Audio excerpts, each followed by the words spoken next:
Yo, magandang araw mga kap, kamusta kayong lahat? 2 clients tayo para sa video na to at ang gawa natin ay top head dreadlocks. Para sa unang client natin sa video na to, ang client nga pala natin ay si Sir Michael. First time nag-inquire sa akin ay last May, kaso hindi kami matutuloy nung kasi siya ay nasa China pa noong mga panahon na yon.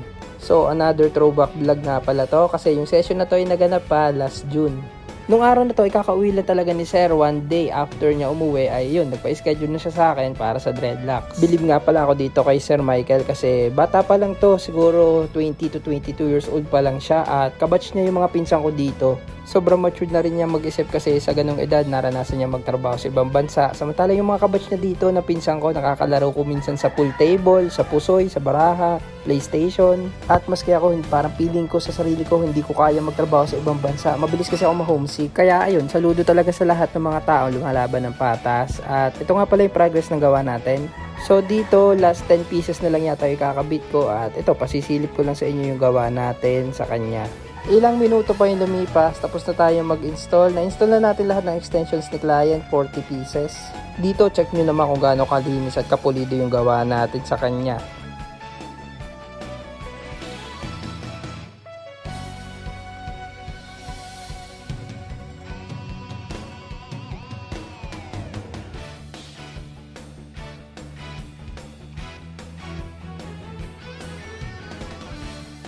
So, dito naman tayo sa second client para sa video na to. Ang gawa rin natin dito ay top head dreadlocks.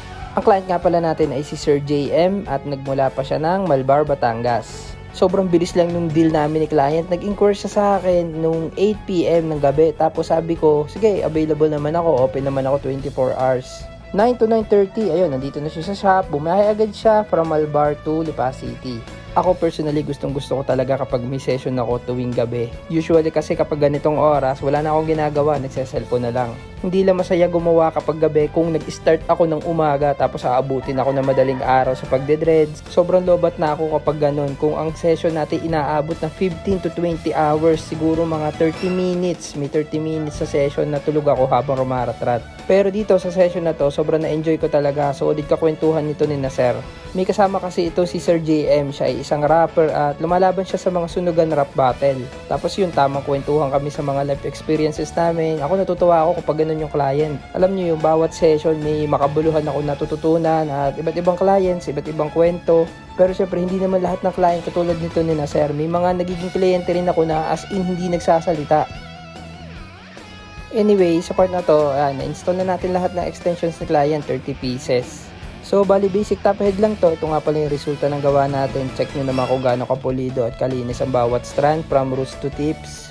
At ito na yung final result ng gawa natin kay Sir JM para sa second client natin sa video na to. At dito ko na nga rin pala tatapusin tong video na to. Maraming salamat sa dalawang kliyente natin, si Sir Michael at si Sir JM. At sa mga interested clients dyan within Batangas, ang shop ko po ay located lang sa Lipa City. Nag-home service po ako kahit saan. Any kinds of dreadlocks, afro, curly perm, braids and cornrows. Meron po tayong Facebook, YouTube and TikTok, The Dreadlocks Factory.